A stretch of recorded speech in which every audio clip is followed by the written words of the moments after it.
Hear it, the wind moving over the Dnieper, slow and steady, like an old soldier whispering a warning. It carries the scent of water, stone, and something ancient, something that has watched this land rise and fall more than 1,000 years. And standing on the shore of that river, the guardians, carved from time itself, is a monument to the founders of Kyiv, 3 brothers and their sister, a family turned into legend. Their bronze faces, they look outward towards the wide horizon, as if they can see something coming. Their longship stands frozen in the moment, a Viking-style prow cutting through time itself. The metal, it seems to breathe when the morning sun hits it. The brothers grip their spears and bow, while their sister stands tall at the front, her dress flowing like a banner in the wind. They look like dreamers, but they look like warriors, and they look like Vikings. But the real question is the one history whispers. Who were they?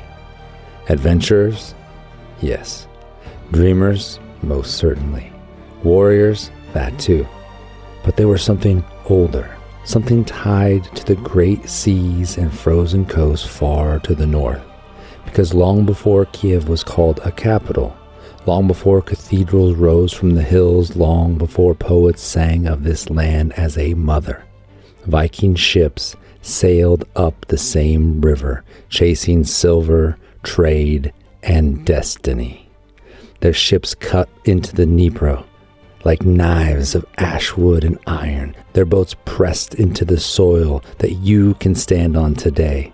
Their voices echoed across these hills, and slowly, side by side with Slavic tribes, they built something new, something strong, something that still shapes the world we live in.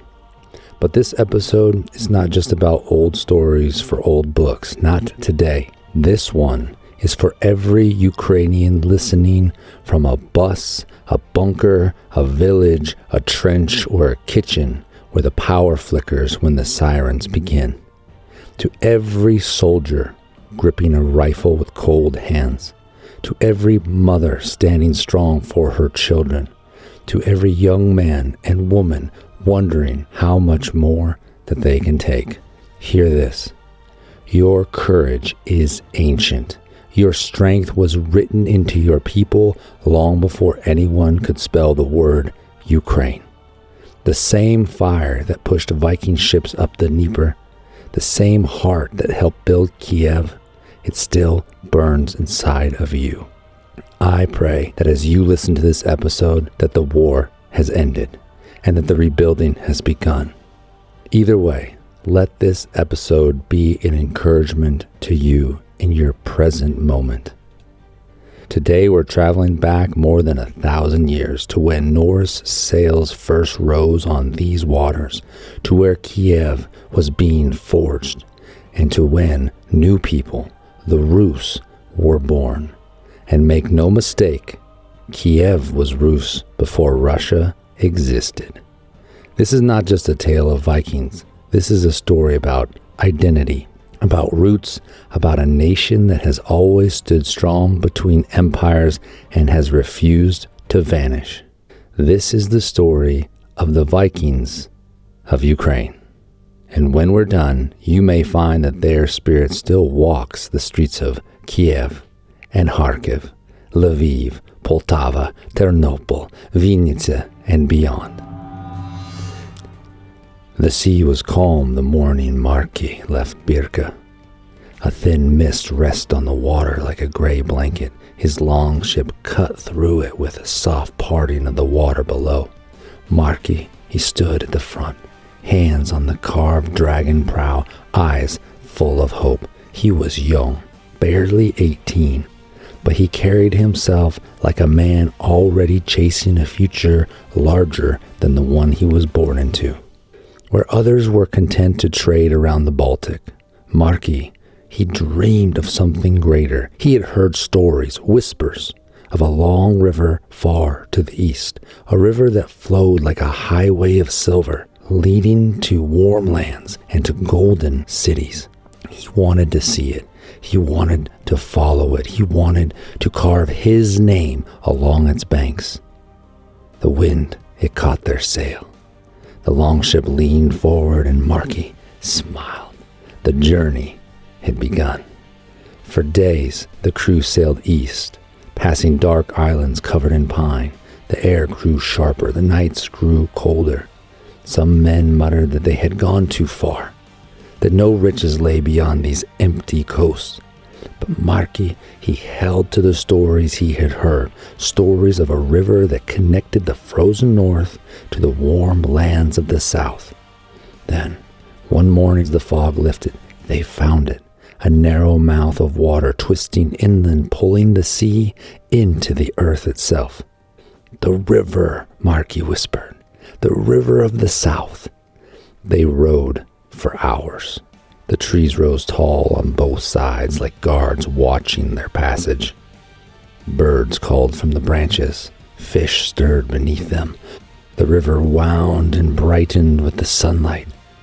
The travelers, they traveled deeper and deeper still. And then Marky, he saw it.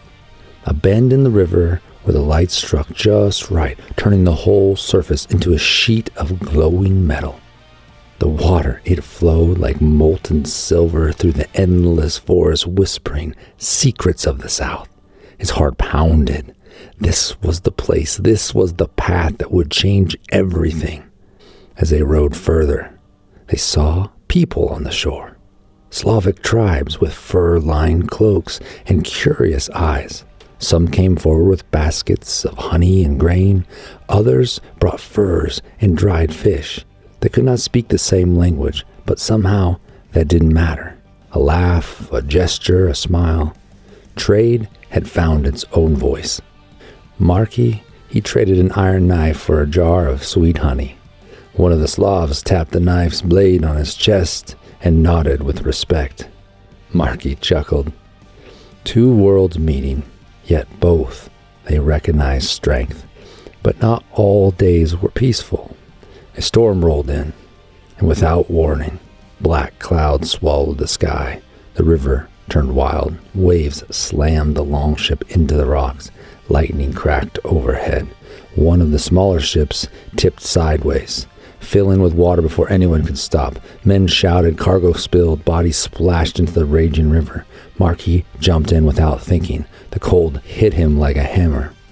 But he kicked hard beneath the surface. His hand brushed cloth, then a wrist. A boy, no older than 12, fighting for air. Marky grabbed him and pulled him toward the ship. Two crew members hauled them aboard. The boy coughed, shivered, and stared up at Marky with his eyes wide open. "Nikola," he said, pointing at his chest. His voice trembled. He pointed at Marky. "Marky," the young trader replied with a grin. Nikola smiled back. A bond had been forged, one that would shape the rest of Marky's life. The storm passed. The crew dried their gear. Nikola stayed close to Marky, showing him safe paths, sharing what he knew of the land. One evening, as the sky turned gold, Nikola, he pointed ahead. Smoke, it rose in thin lines from the distant hill, not a campfire smoke. It was too much, too steady. "Kyiv," Nikola said quietly, a name spoken with pride, a name that sounded like the beginning of something huge. The ship rounded the bend, and there it was. A wooden fortress stood on the high cliffs, walls sharp and strong. Boats filled the riverbank. Smoke rose from forges and hearths. Voices carried across the water. Slavic, Norse, and other tongues that Marky had never heard. He spoke. "We found it. The great city on the river." The closer they came, the louder the world became. Hammers rang from blacksmith shops. Merchants shouted prices, and children ran between the houses with baskets of bread. Dogs barked, goats bleated. Norsemen laughed near the docks. Slavic traders bargained beside them. A dozen languages mixed into one giant heartbeat. It smelled like a mix of fresh cut wood, hot iron, river water, and roasted meat. It felt alive, more alive than anything Marky had ever seen. He stepped off the longship and onto the soil of Kyiv. The ground felt steady under his boots, as if it welcomed him, as if it was ready for him. He looked around, taking in the noise, the movement, the promise carried on the wind. He came chasing silver, but he found a city that would outlast kings, kingdoms, and empires. Walking along the shore, Marky had entered into a world that was already changing, already shifting under the weight of something new. What he didn't know, what most of us forget today, is that the people who shaped the early Rus weren't just Slavic tribes alone. They weren't just traders or settlers or warriors. Many of them were Varangians, Swedes from the Viking age who traveled far east, further east than any of their brothers. In fact, the oldest written story of this land, the primary chronicle written in Kyiv, says something surprising, that the local tribes invited the Varangians to come rule them. Not to conquer, not to enslave, but to bring order. The chronicles describe it this way: "Our land is great and rich, but there is no order in it. Come, rule over us." Whether every detail is literal or legendary, the truth behind it is clear. The Vikings were not just visitors, they were part of building a nation. The first great name we hear is Rurik, a Swedish leader who settled in Novgorod around 862. He became the founder of the ruling dynasty that would last centuries. After Rurik came his kinsman Oleg, a man who was known for strategy and vision. Oleg looked at a map of rivers, trade routes, and tribal lands, and he saw something others had missed. He saw that the greatest city of the future would not be in the north, but it would be high on the hills of the land where Marky had been, Kyiv. Oleg marched south, seized Kyiv, and he declared it the mother of the Rus. And he was right. Kyiv became the beating heart of a young nation where Slavs and Norse became something special.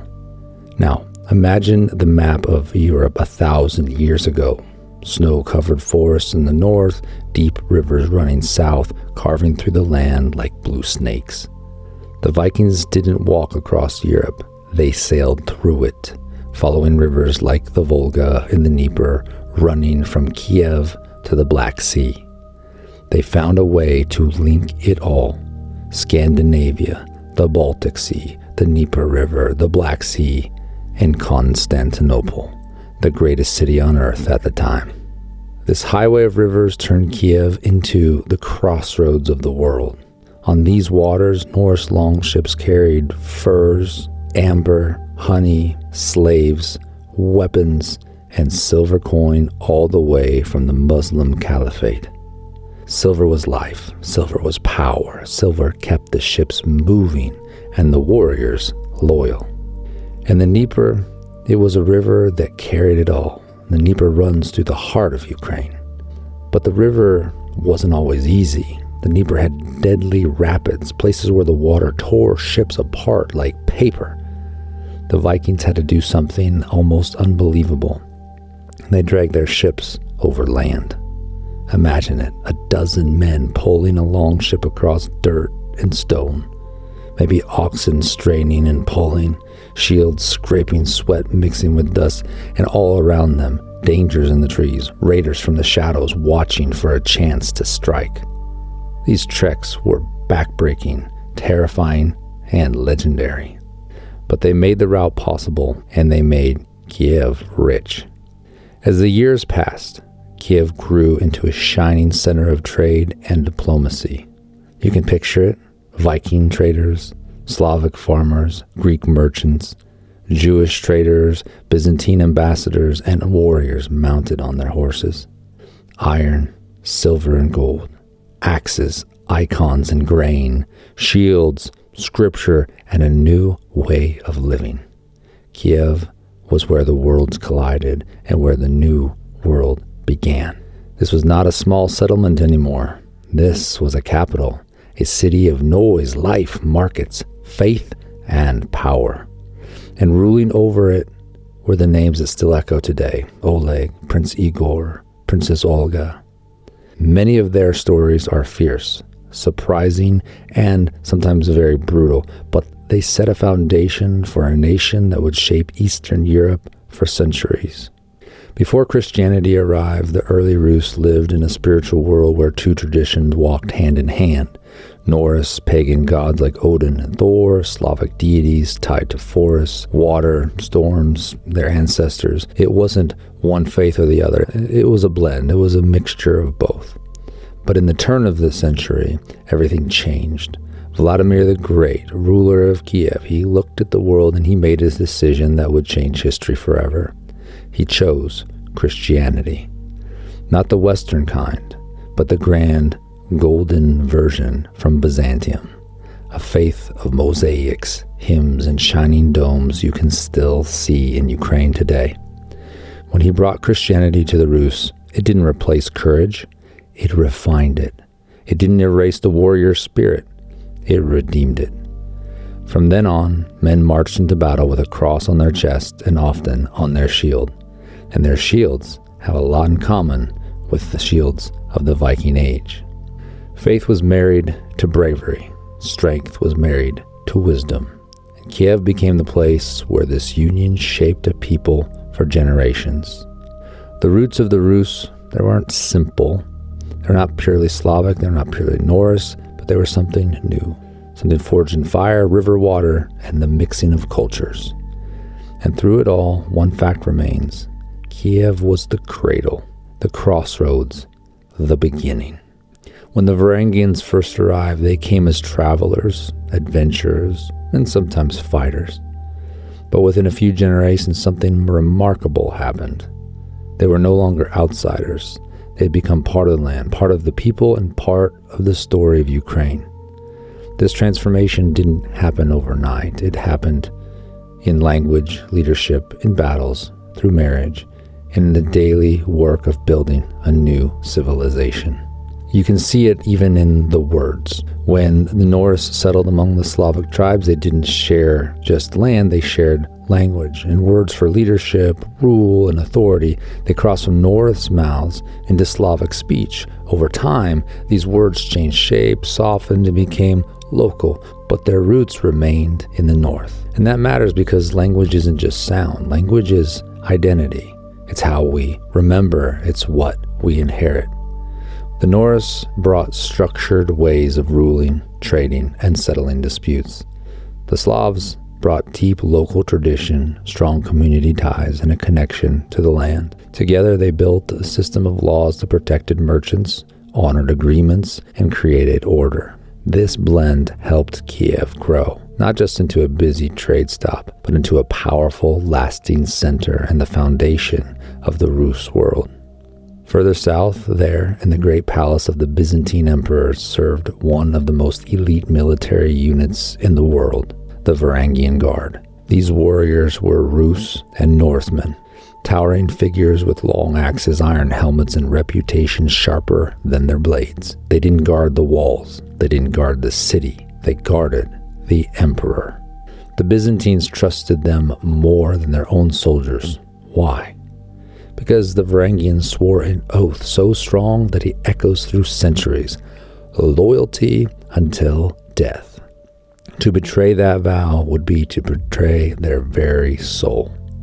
This loyalty became famous. Kings wrote about it, emperors paid for it, and their enemies feared it.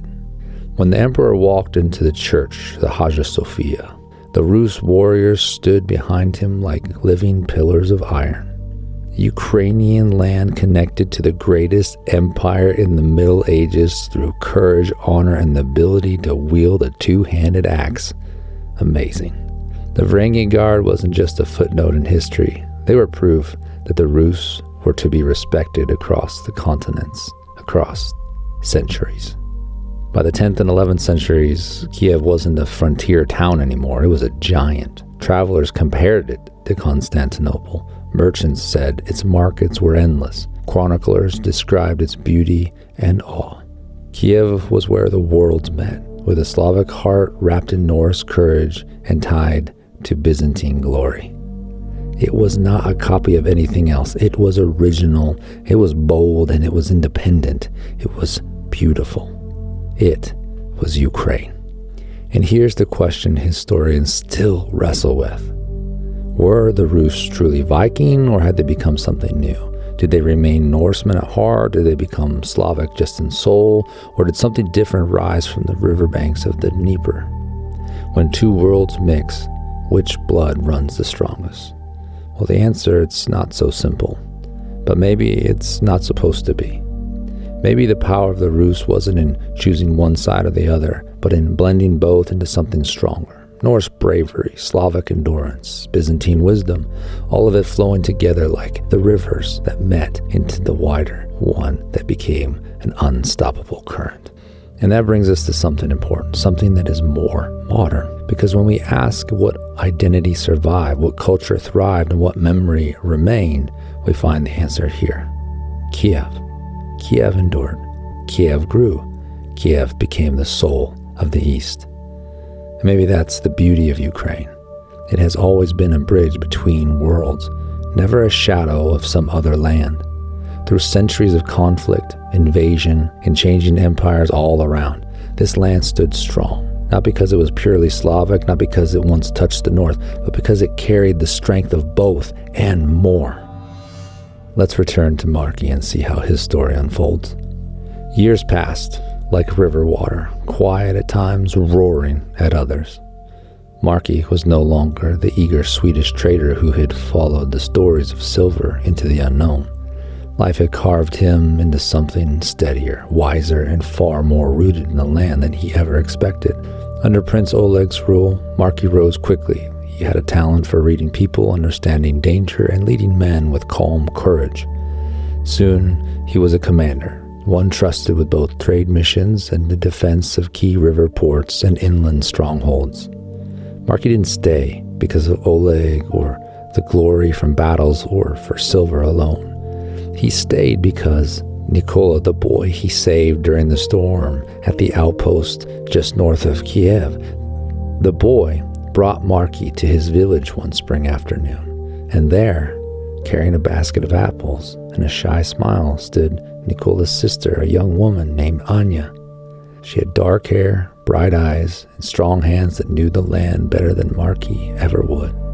She laughed softly when he tried to speak her language, and he corrected him with patience.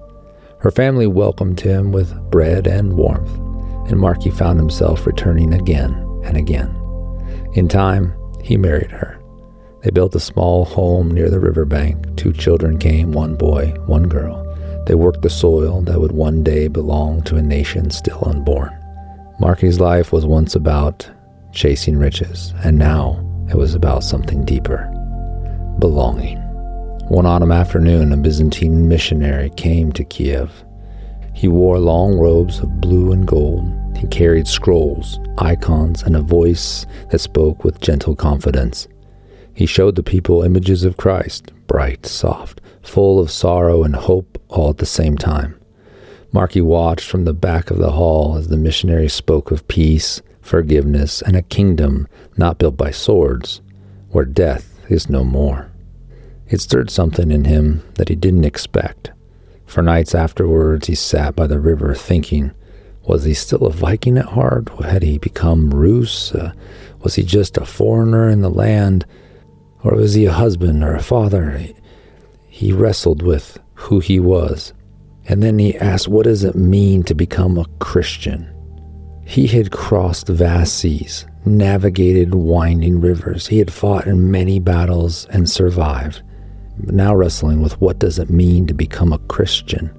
To cross a river so impossibly wide that it would change his soul and his identity. Anya sat beside him one evening, resting her head on his shoulder.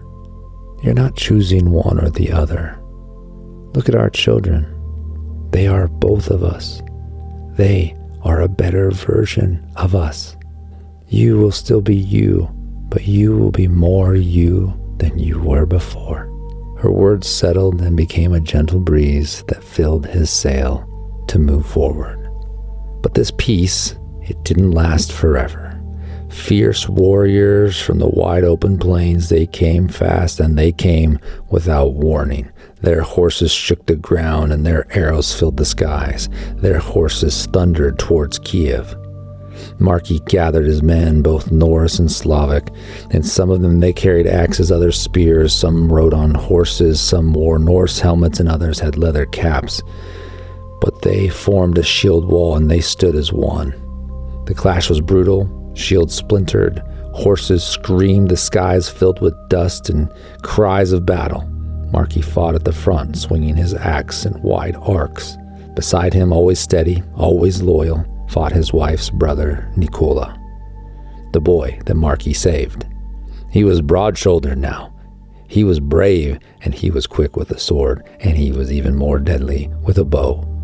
During the battle, an enemy horseman charged Marky from the side. In the chaos of the attack, it was sudden and it was deadly, and Marky didn't see him. Nikola did. With a shout, he pushed Marky aside and took the blow, a spear sinking deep into his chest. Marky caught him as he fell. Nikola, breathing, it slowed, and his hands trembled. Marky whispered, "You saved my life."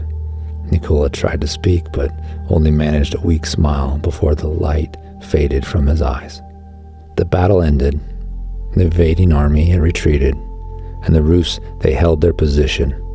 But Marky felt hollow, empty. In the silence, he understood the cost of freedom. A free Ukraine is held together by the lives of its fallen heroes. They buried Nikola on a small hill overlooking the Dnieper.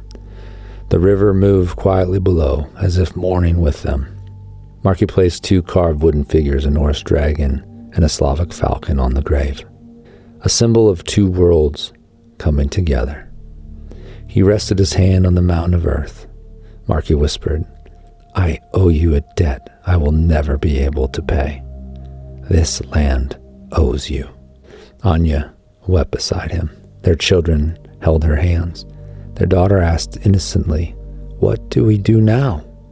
Anya responded, "Now we say, Slava Ukraini, Heroyam Slava." That means glory to Ukraine and glory to her heroes. Years later, Marky stood on a high hill above Kyiv. Much older now, gray on the edges of his hair and his beard streaked with white. The city had bustled beneath him. New churches rose, their domes catching the sun. Markets filled the streets, smoke curled from chimneys, boats lined the riverbank, all pointing towards destiny. The city had more than doubled in size since the day he first arrived. Marky watched the Dnieper flow, steady and shining, carrying the stories of every tribe, every trader, every dreamer who ever trusted its waters.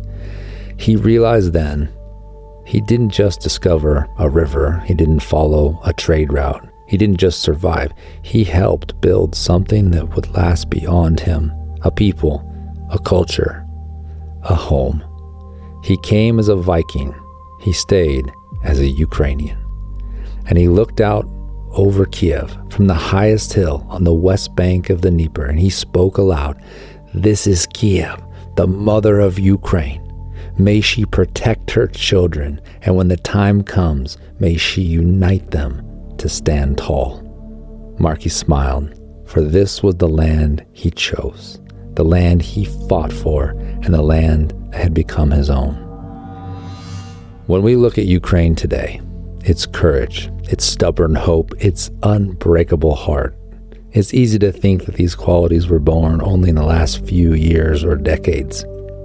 But history tells a different story, a deeper one, a story written long before borders, armies, or modern nations. Archaeologists have uncovered Viking graves, ruins, weapons, and silver hoards across Ukraine from Chernihiv to Kyiv. They found Norse-style brooches beside Slavic pottery. They found long-ship nails buried in the earth. They found stories carved into bone and wood. There is no doubt the Vikings were here. DNA studies confirm what legends have always hinted at. Some Ukrainian families still carry markers of Norse ancestry. blonde hair, certain bone structure, even genetic clusters found today that mirror those of ancient Varangians. But the most important inheritance isn't the blood, it's the heart. The same courage that pushed longships across the Baltic, the same resolve that helped build Kiev into a shining center of trade and power, the same spirit stands today on the battlefronts of this war. The same fire that once faced storms, raiders, winter, and empires now faces drones, missiles, and overwhelming odds, yet they refuse to break. Ukraine has always been its own nation, its own culture, and it has its own soul. And if the past teaches us anything, it's this: Kiev was the birthplace of the Rus. Let me take a moment to speak directly to those in Ukraine. So no matter where you're listening, whether it's from the trench or from the basement during an air raid, from a quiet cafe where the lights flicker when the power shifts, hear this: you belong to a long line of brave people with roots that run deep. A heritage that stood its ground, fought when it had to, and refused to bow. You come from a people that built cities, forged alliances, and shaped an entire nation. You are not forgotten. You are not alone, and you are not weak. You come from warriors who carved their destiny from ice and iron. Stand tall. Your story didn't begin with war. It began with greatness. And that greatness still lives in you. And when we look back at the Viking Age and its impact on Ukraine, the traders, warriors, families, and builders who shaped the early Rus, their story gives us more than history. It gives us wisdom for today. First, courage. Courage to journey into the unknown. The Vikings, they didn't know where the Dnieper would lead them. They didn't know if its rapids would break their ships or foreign tribes would even welcome them. But they went anyway. True faith, true freedom, and true purpose are often found on waters we've never sailed before. Courage begins with one step towards the horizon. Second, unity forged through diversity. Norse and Slavic blood didn't clash, they blended. They built a nation stronger than either people could have made alone. Their strength was partnership. A reminder that some of the strongest bonds are created when different worlds choose to work together as one. And third, leadership. Leadership that builds, not conquers. The greatest rulers of Kiev weren't the ones who raided most fiercely. They were the ones who built laws, markets, homes, and hope. Greatness isn't measured in plunder. It's measured in what endures after you're gone. From the icy fjords to the golden domes of Kiev, the Norse of the Viking Age left more than ruins, silver, and bones. They left a heartbeat that still echoes through Eastern Europe. So to everyone listening, carry this story forward. Share it with someone who needs to hear this. And if this story stirred something in you, don't let it end here. Subscribe to the podcast. Leave a review. Those two things help this podcast more than you could know. And it helps this podcast reach further than any one person could take it alone. And I encourage you, come back next week because there are more sagas, more connections, and more truth waiting to be uncovered. And as always, be bold, be strong, and awaken the Viking in you.